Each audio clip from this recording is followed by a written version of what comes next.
Okay, so welcome back. This is the second video installment of the Santa Fe Southern Pacific layout.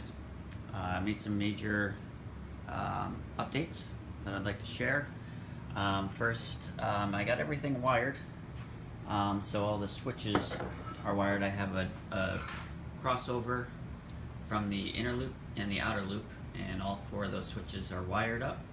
And the far switch for the reversing loop is wired as well, if you can see it back here. So it makes operations much easier. So that guy is wired, so we can come through the reversing loop. And I've got the main direction wired, and obviously the reversing loop direction wired as well. So everything is pretty much fully functional. I finally got a switch that will come off of the outer main line to the yard, which will be stationed or positioned over here in this area, and the design is still underway to figure out the best functional yard for this space. It's about 20 by 78 inches, I believe. So it's a decent size, and I've been going through a bunch of different plans to figure out what I want to do there. And this switch has been put in place, which will service one or two of these buildings over here for a siding, which will work out nicely. I was hoping to get another track or two on the curve. It's going to be kind of hard. I could put a curve switch or turnout in there, but I think simplicity will serve this area best. I'm not sure what to put in this area, but last time I had this whole larger plateau area, which I wasn't sure what to do, but this building here kind of takes up that space a little. I had to trim this area, which still probably needs some more trimming because it comes too close to the corner of the building. So I'll have to kind of shape that a little bit more. And then this will probably just be built up more. If I get lower, you can see it will probably be built up more, so that this inner track kind of cuts through a little bit more, and probably have to build up over in this area so it kind of looks a little bit more man-made of a cut into the mountainside or hillside, as opposed to kind of natural, which would look almost in some way unnatural. So this area still's got some work to do, but everything else is pretty much stayed the same. Kind of figuring out the shape of the mountain a little bit more. I took out a back panel back here, so I'm not sure if some of the track back here will be exposed or not. I don't want to just build a mountain over, or a hill over this one inside track, because that'll come down too quickly and look kind of weird, like it's hiding something like a track, which will look kind of poor. So really the major update is all the wiring, and that took a lot of time and trial and error and figuring out. Is like I might have mentioned last time, the layout that I had as a kid growing up, my dad had wired everything, and this one I had to wire everything.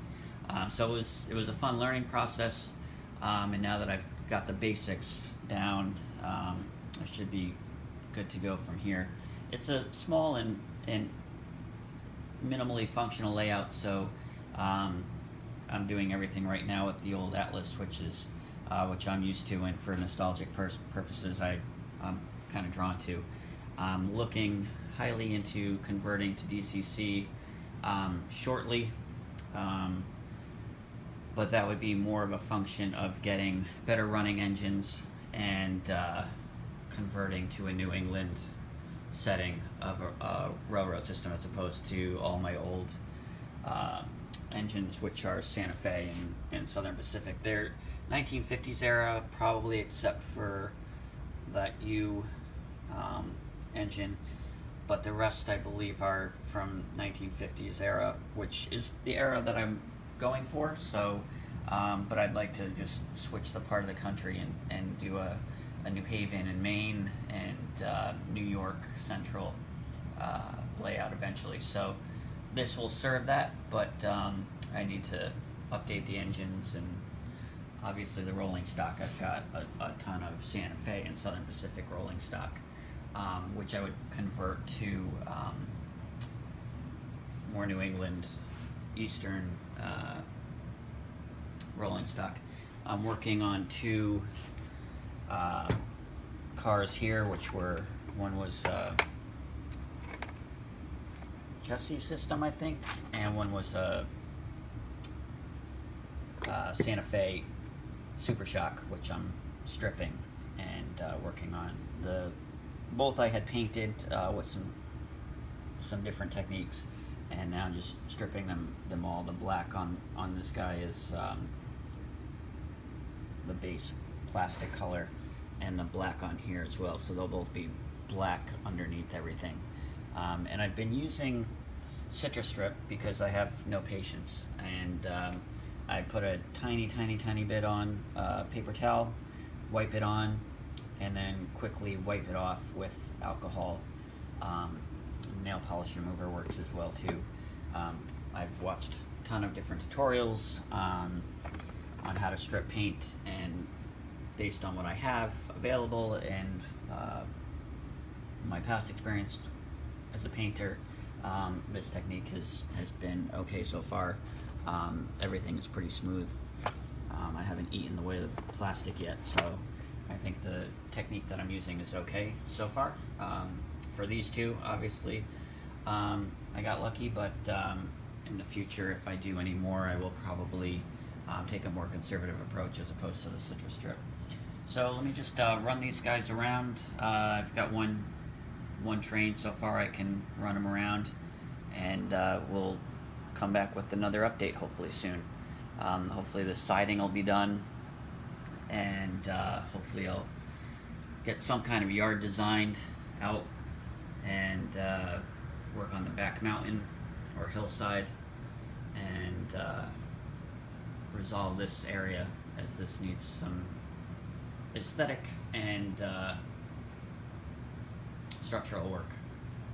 And we'll watch this guy come around. Thanks for watching if you've made it this far.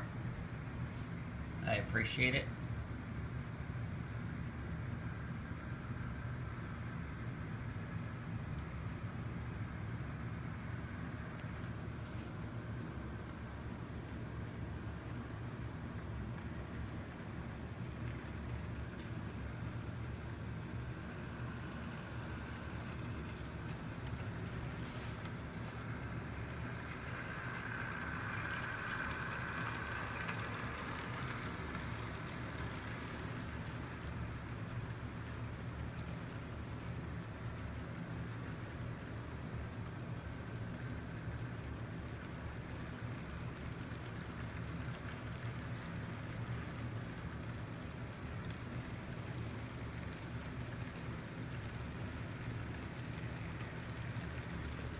And just for fun, we'll run them around one more time and then run them through the inner loop.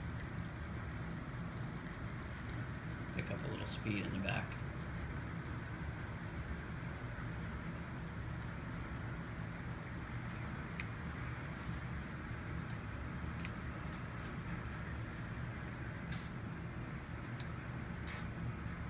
Throwing the two switches in the back.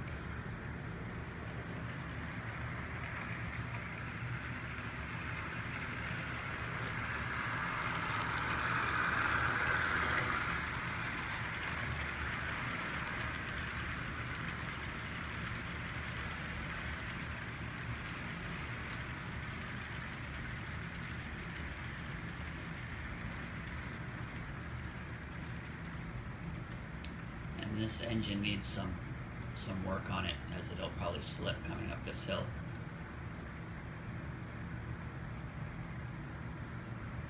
So far so good.